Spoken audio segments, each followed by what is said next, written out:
Bonjour à toutes, bonjour à tous. Je viens aujourd'hui faire le lien entre deux notions étroitement intimes que sont l'information et l'énergie. J'aimerais qu'il n'y ait pas confusion entre les deux et pourtant elles sont étroitement liées. Je suis Angélique, énergéticienne, et sur cette chaîne, dans mes vidéos, je vous partage mes connaissances, mon expérience en matière d'énergétique humaine. Alors aujourd'hui, je vais essayer de faire la lumière sur la notion d'information en lien avec l'énergie, et pour cela, on va parler du vide ou de l'éther. On va voir ces deux notions, on va commencer à les aborder et à apporter quelques précisions sur ma manière de concevoir l'énergie sur le plan humain, sur le plan vivant. À mon sens, tout n'est pas énergie autour de nous. C'est vrai que nous sommes essentiellement constitués de flux énergétiques et que nous vivons dans un environnement où l'énergie circule autour de nous, mais tout n'est pas pour autant énergie. L'énergie, elle circule, elle est libre, elle est toujours disponible, et elle va se manifester quand elle va entrer en contact avec certains éléments. C'est là qu'elle va donner vie au vivant. C'est quand elle entre en contact avec certains éléments, comme les minéraux, qu'elle se manifeste, cette énergie, et qu'elle donne la forme, la vie, et qu'elle donc s'incarne, cette énergie, dans le vivant. L'énergie, c'est une force, c'est un ensemble de forces. J'en ai parlé dans mes toutes premières vidéos où j'ai décrit les différents flux énergétiques que je conçois en énergétique humaine, à savoir l'électricité, le magnétisme, l'énergie nucléaire, et même la piézoélectricité, dont j'ai peut-être encore peu parlé, mais ce sera l'objet d'une vidéo complémentaire prochainement. L'énergie, c'est cet ensemble de forces ou de vecteurs qui viennent animer le vivant. L'énergie, elle est là, elle est libre, elle est toujours disponible. Ce n'est pas tout à fait ce qu'on nous dit lorsque l'on aborde l'énergie d'un point de vue physique, technologique, matériel, mais pourtant l'énergie, elle est bien là. Je suis d'avis, depuis que je mène toutes ces recherches depuis plus de 10 ans, que les physiciens ont abordé l'énergie avec leur intuition intérieure et que peut-être s'ils revenaient à leur propre énergie humaine, ils aborderaient l'énergie physique de manière plus complète, justement en revenant à l'énergie libre qui circule autour de nous. Je suis d'avis que l'énergétique humaine est antérieure à l'énergétique physique, mais ça, c'est un point de vue qui m'est propre, dont je discute dans le livre qui va bientôt sortir.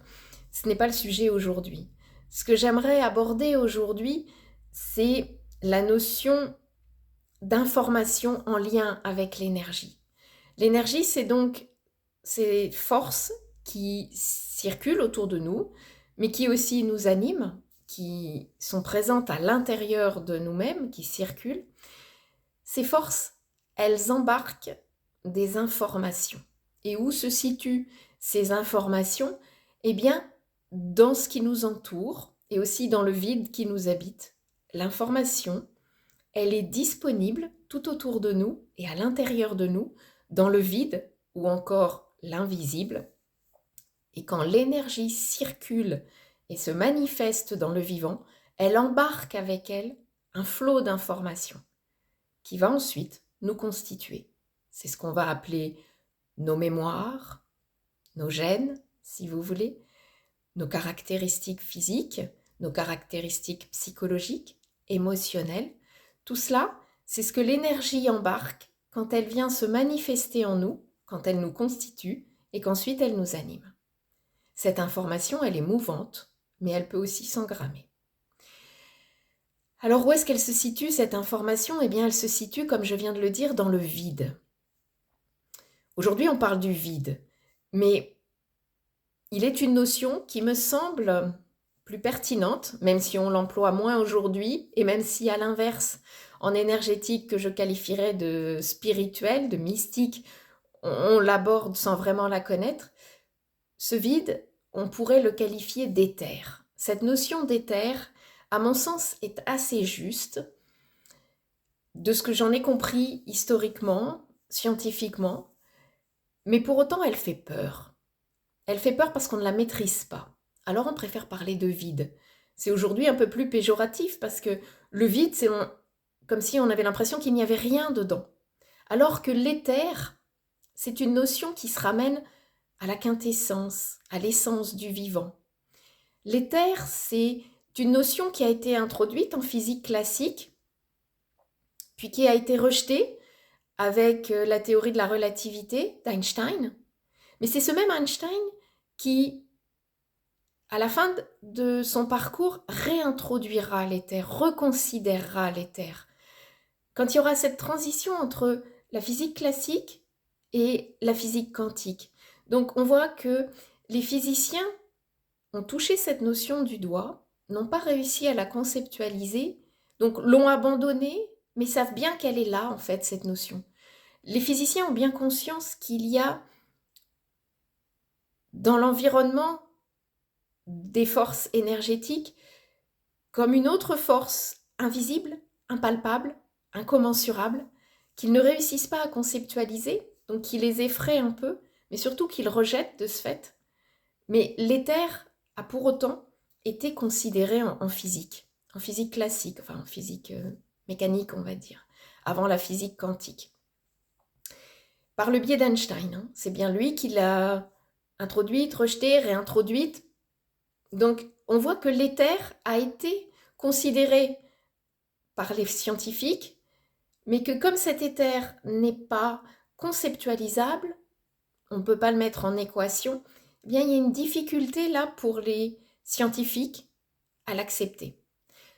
Pour autant, l'éther, si on le considère d'un point de vue pluridisciplinaire, et notamment avec quelqu'un comme Steiner, Rudolf Steiner, en théosophie, qui l'aborde comme le 5e élément, c'est-à-dire l'élément complémentaire aux 4 premiers éléments, l'eau, l'air, le feu.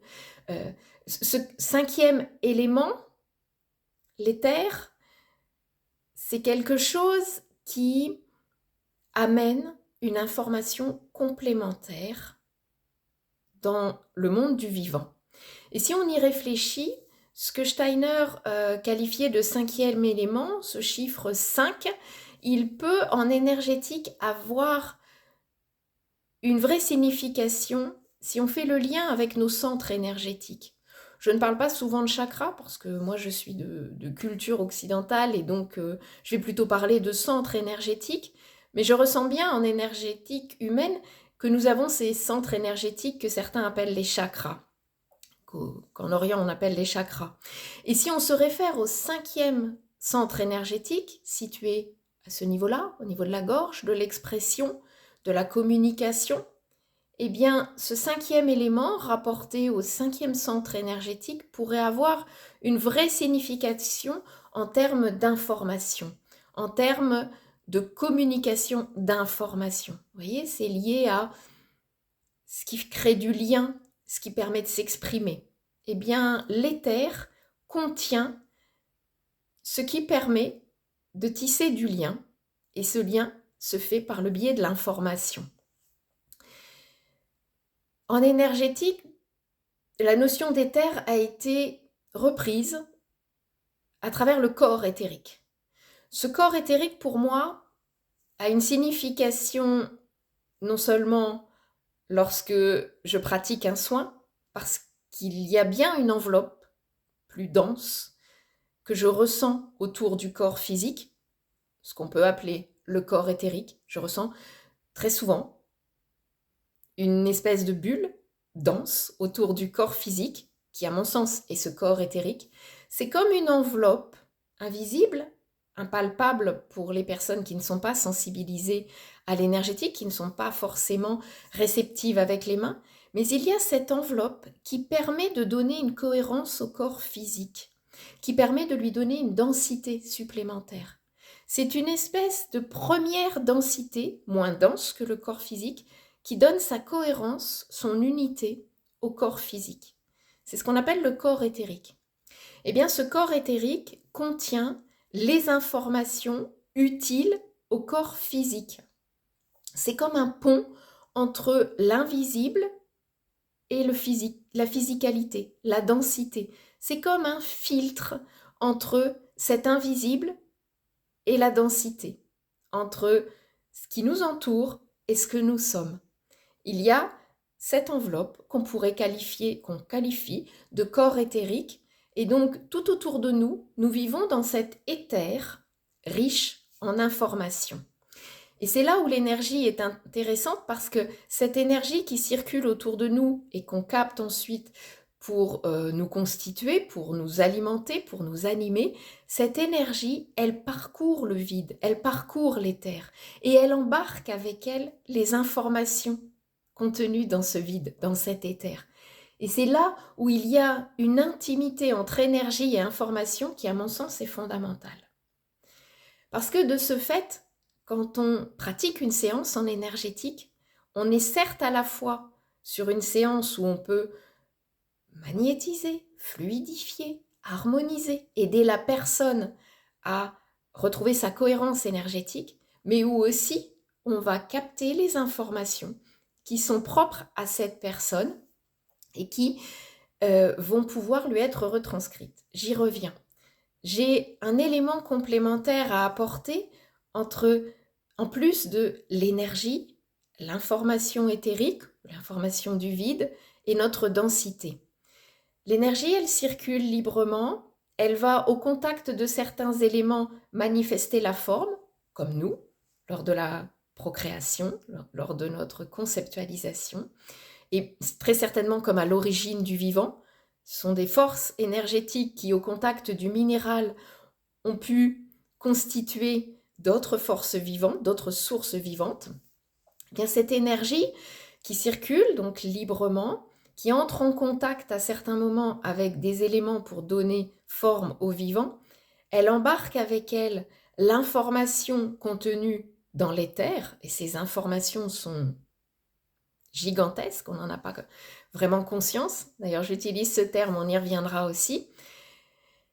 Et cette information embarquée avec l'énergie qui arrive dans notre corps, comment est-ce qu'elle se traduit pour nous animer, pour nous donner vie? Eh bien, elle se traduit grâce à une autre force qui nous constitue majoritairement, c'est l'eau. Et on passe d'un plan de plus en plus impalpable, invisible, à un plan qui arrive dans la densité. L'énergie, elle est invisible, impalpable, elle traverse l'éther qui, lui, contient énormément d'informations, mais donne déjà un peu plus de densité. Et à partir de l'énergie et des informations éthériques qui vont connecter à l'eau qui nous constitue majoritairement, les informations vont être décryptées. Depuis que je pratique l'énergétique, j'ai tendance à penser que l'eau dans notre corps est la première énergie circulante et surtout traductrice. J'y reviendrai dans une autre vidéo parce que le pouvoir de l'eau pour moi est immense et l'eau morphogénique qui nous constitue est une eau très particulière. Je la regarde aujourd'hui comme la matrice, comme la traductrice de l'énergie et de l'information qui nous arrivent de l'extérieur et qui vont ensuite être décryptées pour nous constituer. L'eau, c'est notre premier constituant, c'est l'élément le plus important en présence dans notre corps. Eh bien, cette eau, c'est la traductrice de l'énergie et de l'information éthérique qui nous arrive de l'extérieur et qui vient s'engrammer en nous, être décodée et circuler. On est bien d'accord que l'eau circule en nous, hein, à travers ne serait-ce que le sang, le plasma, et à travers nos différents circuits, l'eau qui baigne nos cellules embarque l'information éthérique qui nous arrive énergétiquement. C'est là où l'énergétique humaine est une vraie mine de ressources pour nous-mêmes, parce que ça peut être une ressource par le biais de l'énergie, par le biais de l'information, par le biais de nos circuits, avec l'eau notamment, et par le biais de tous les vecteurs énergétiques qui nous animent. Alors, j'essaie de symboliser, hein, nous baignons dans un univers informationnel dans lequel circulent toutes sortes de forces énergétiques qui, au contact de certains éléments, va se manifester dans notre densité et être traduite, cette énergie informationnelle va être traduite par l'eau qui nous constitue. Et donc on en arrive à notre corps physique, cette fois, entouré de notre enveloppe éthérique qui nous maintient, qui nous donne une cohérence. Eh bien, ce corps physique, effectivement, on va pouvoir l'accueillir en énergétique humaine, mais avec beaucoup de vigilance quand on vient pratiquer un soin énergétique, parce que de ce fait, l'énergéticienne que je suis va accueillir un consultant, entrer en connexion avec sa structure énergétique. Je vais pouvoir l'aider à fluidifier ses circuits, à connecter certains de ses centres énergétiques, mais surtout, je vais entrer en contact avec son information. Alors, j'avais fait une petite vidéo il y a quelques semaines où j'expliquais que avant même l'arrivée du consultant, parfois, j'avais déjà des informations. Ce de surcroît que ces informations, moi, je les capte et les ressens dans mon corps. Donc, j'ai souvent accès à ces informations de manière corporelle, avec des ressentis physiques. Mais quand je capte ces informations, il ne faut surtout pas que j'oublie que je capte ces informations avec mon filtre.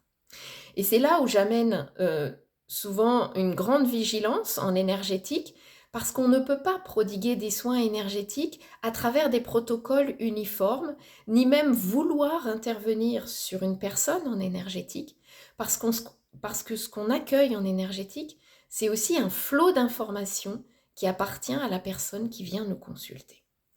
Donc il y a d'abord une première vigilance à avoir, c'est celle du filtre du praticien, parce qu'effectivement, moi, je vais pouvoir accueillir la personne, l'aider à décoder les informations qui ne lui sont peut-être pas lisibles, pas forcément claires. Ça peut aussi servir à cela, et essentiellement à cela, une séance énergétique. Mais je vais l'aider à décoder à travers mes filtres. Donc, beaucoup de vigilance, beaucoup de discernement. Quand on pratique l'énergétique humaine, on essaie toujours de se souvenir, on doit se souvenir que ces informations que l'on capte, c'est à travers nos filtres. Alors au début, c'est vrai que j'ai cherché dans différents domaines parce que je me suis dit, mais je pratique l'énergétique ou est-ce que j'ai certains dons de médiumnité? Pourquoi j'ai ces infos? Est-ce que je dois les retranscrire? Qu'est-ce que j'en fais?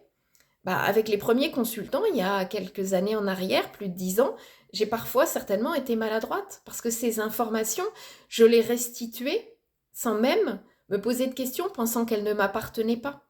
C'est vrai qu'elles ne m'appartiennent pas, mais elles m'arrivent avec mon filtre. Alors, quand je les retranscris, je sais aujourd'hui qu'il faut aussi que j'ai beaucoup de vigilance à cette retranscription, que tout n'est peut-être pas à retranscrire tel que moi je l'ai capté.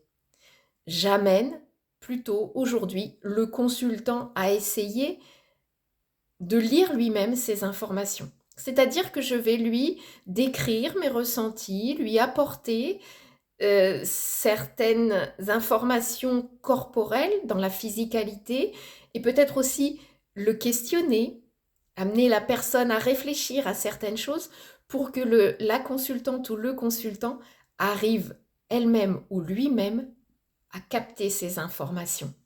C'est là l'intérêt d'une séance en énergétique, c'est de ramener la personne à son énergie. Je le disais dans les précédentes vidéos concernant la matrice utérine, il n'y a pas meilleure énergie, et notamment magnétisme, que la tienne. C'est ton énergie qui est la meilleure pour toi-même, puisque c'est la plus cohérente, la plus vibrante, la plus résonante avec toi-même.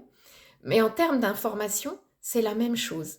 C'est à toi qui viens chercher une séance énergétique de capter les informations qui sont les meilleures pour toi-même. L'énergétique, elle ramène aussi à la responsabilisation en termes d'énergie et d'information. Et c'est ça qui me semble super intéressant parce que ça ramène chacun à son pouvoir, comme j'ai pu le dire très souvent, parce que de ce fait, on va aller chercher des informations ensemble, je vais guider la personne, l'aider à capter, mais ce sont toujours des informations qui lui appartiennent et qu'elle seule peut lire. Donc vigilance, discernement et responsabilité, surtout en énergétique. Et c'est pour ça que je transmets, que j'essaie d'expliquer, que je prends le temps d'apporter certaines notions au fil de l'eau, mais aussi au compte-gouttes, parce que c'est pas forcément évident de faire entendre qu'une séance d'énergétique, c'est pas de la poudre de perlimpinpin qu'on va vous diffuser pendant 1 heure sur une table de massage et après quoi vous serez libéré, bien mieux dans votre peau. Non, l'énergétique, c'est un retour à soi où le praticien va pouvoir aider à capter les énergies qui sont intéressantes pour nous dans l'instant, mais surtout les informations qui nous reviennent et qui vont nous permettre de nous libérer de certains blocages, de certaines somatisations, de certaines mémoires, donc informationnelles. On va capter des informations, on va allier ces informations à des flux énergétiques pour ramener le consultant ou la consultante dans son énergie, dans son pouvoir énergétique, avec sa responsabilité. J'insiste vraiment là-dessus, l'énergétique, ça n'est en rien le pouvoir d'un énergéticien qui va intervenir sur une personne. Non, c'est le couplage de flux énergétiques avec des flux informationnels qui nous viennent du vide, de l'éther et qui vont nous ramener à notre responsabilité, mais en même temps à notre autonomie énergétique. Alors, ça n'est pas simple que de capter ces informations qui viennent du vide. J'ai fait de nombreuses recherches et je corrèle toujours le milieu scientifique avec mes ressentis, avec mes pratiques, mes expériences en énergétique. C'est ce que je retranscris dans l'ouvrage qui va sortir dans quelques semaines. Il y a énormément justement de connaissances que j'ai pu retranscrire dans cet ouvrage et d'autres que je vous apporterai dans ces vidéos. Mais il faut bien voir que l'énergétique, c'est pas de la magie. C'est vraiment quelque chose qui nous appartient, mais qui est aussi du domaine de l'invisible. C'est là que c'est complexe et difficile parfois à entendre pour certains parce qu'on va capter des informations qui ne sont pas palpables, qui restent du domaine de l'invisible. Et pourtant, ce vide informationnel éthérique, aujourd'hui, moi j'en suis convaincue, il est bien présent, il est à notre disposition pour qu'on puisse retrouver notre énergie vivante, la plus rayonnante. Seulement, et là j'en ai déjà parlé dans d'autres vidéos où je mettais en garde sur le sensationnel qui nous coupe de nos ressentis, eh bien ce vide informationnel, vous voyez qu'en physique quantique aujourd'hui on parle de vide, on parle plus d'éther, on aborde la notion de vide. Et même parfois, les spécialistes en astronomie, en cosmologie vont parler d'énergie noire, d'énergie sombre, pour cette énergie qu'on ne maîtrise pas et qui pourtant est bien là et qui conditionne ce que nous vivons, ce qu'est le vivant. Eh bien, ce vide, cette énergie sombre, cet éther, il est là, il est disponible, il nous est accessible et c'est par le biais de l'énergie, de nos interactions énergétiques qu'on va pouvoir le capter. Seulement, ce vide, aujourd'hui, il est rempli d'informations construites, conditionnantes, diffusées en masse, qui nous empêchent d'y avoir accès. Toutes ces informations dont on nous abreuve, ce bruit, ce rythme dans lequel nous vivons, font que nous avons du mal à nous connecter à l'éther qui pourtant nous entoure. Et c'est ce qui fait aussi que certains sont en décalage par rapport à leur corps éthérique.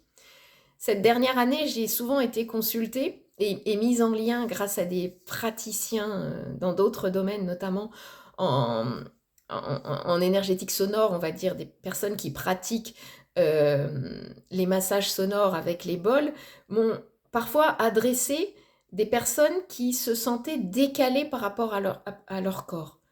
Et effectivement, quand on a travaillé ensemble avec ces personnes, elles sont, on va dire, à côté de leur pompe, à côté de leur corps, mais pas de leur corps physique, mais de leur corps éthérique. Elles sont en décalage par rapport à leur enveloppe éthérique. Et du coup, ça a des impacts dans leur vie physique. Truc tout bête, par exemple, elles vont sans cesse se cogner, comme si elles n'avaient plus la notion de leur corps. C'est qu'on pourrait dire qu'elles ne sont plus présentes, mais c'est surtout qu'elles ne sont plus dans leur corps éthérique qui leur est indispensable à la cohérence de leur corps physique. Donc, ce que je voulais vous faire entendre ici, c'est que nous vivons dans un environnement éthérique avec une information éthérique qui nous est propre, qui est dans ce corps éthérique qui nous donne une cohérence.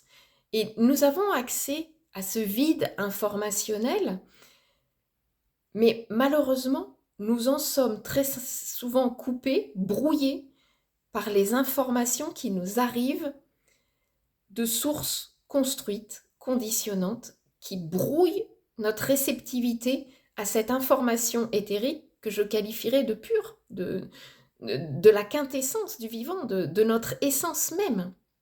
Nous sommes embarqués dans des flux informationnels qui nous coupent des flux éthériques essentiels pour nous, de l'information éthérique ou de l'information du vide qui nous revient et qui nous permettrait de vivre de manière plus vibrante, plus fluide, plus cohérente. Et de ce fait, ça a un écueil parfois, c'est que comme on n'a plus accès à l'information essentielle, celle qui devrait nous alimenter pour nous faire vibrer, eh bien, ça va avoir des répercussions au niveau physique. Vous savez, parfois on dit « tout ce qui ne s'exprime pas s'imprime dans le corps ». Eh bien oui, parce que ce qui ne s'exprime pas, c'est cette information qui voudrait nous arriver, qui devrait nous être utile et à laquelle on n'a pas accès parce qu'on est comme voilé, coupé, brouillé de cette information. Eh bien cette information, comme elle ne nous arrive pas de manière limpide, fluide, elle va passer dans notre corps éthérique, mais elle va aussi arriver dans notre corps physique pour s'engrammer, se cristalliser parfois, voire déclencher une somatisation pour qu'enfin on l'entende. Et c'est là où la maladie se manifeste. Parce qu'on n'a pas entendu cette information à un autre niveau, dans ce niveau éthérique. Et j'aurais tendance à dire que certaines maladies sont prévisibles. Elles sont visibles dans l'invisible.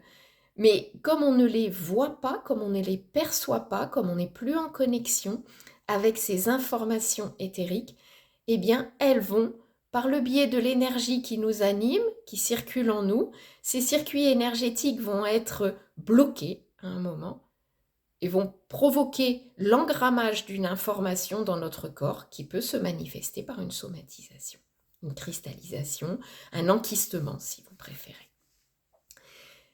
C'est là tout l'intérêt de l'énergétique humaine, c'est que on peut reconnecter, comprendre comment fonctionnent nos corps, et j'insiste, l'énergétique ne peut avoir d'effet bénéfique que si on cherche à comprendre comment ça fonctionne. Ça n'est en rien une succession de séances de soins qui pourraient vous faire du bien, non. Il suffit simplement d'une, deux, voire trois séances, mais avec la compréhension de ce qui se passe en nous. Et c'est pour ça qu'aujourd'hui, je m'efforce de transmettre, de venir dans le collectif pour diffuser ces informations, parce que l'énergétique humaine, c'est avant tout comprendre ce qui se passe énergétiquement en nous, nos circuits électriques, nos forces magnétiques, la force atomique qui nous permet de procréer, de créer, toutes ces compréhensions de nos ressources énergétiques couplées aux informations à notre disposition autour de nous, qui se filtrent par l'éther, cette première densité impalpable, un peu comme un plasma, comme une espèce d'algue invisible, eh bien l'information qui est filtrée par l'éther, qui arrive jusqu'à notre densité, dans laquelle circulent toutes nos énergies, qui embarquent l'information, qui peut nous être utile, et donc nous faire pétiller de vie, mais aussi nous faire engrammer certaines informations qu'il va être nécessaire de débloquer. C'est là où l'énergétique humaine est super intéressante, dans toute cette compréhension.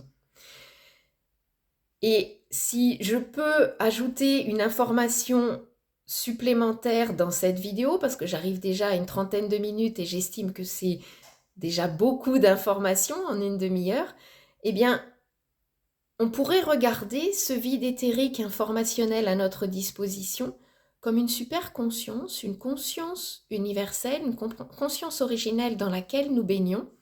Et quand on capte certaines informations de cette conscience, qu'on la filtre, cette information, avec notre filtre éthérique, notre corps éthérique à nous, eh bien cette conscience, elle s'individualise, elle devient notre conscience personnelle, notre conscience individuelle, avec toutes les singularités informationnelles et énergétiques qui nous appartiennent. Et nous devenons une multitude de consciences vivantes, vivant dans une super conscience, on va dire originelle, universelle. Voilà un petit peu comment je vois le monde du vivant, comment je l'accueille depuis que je pratique l'énergétique.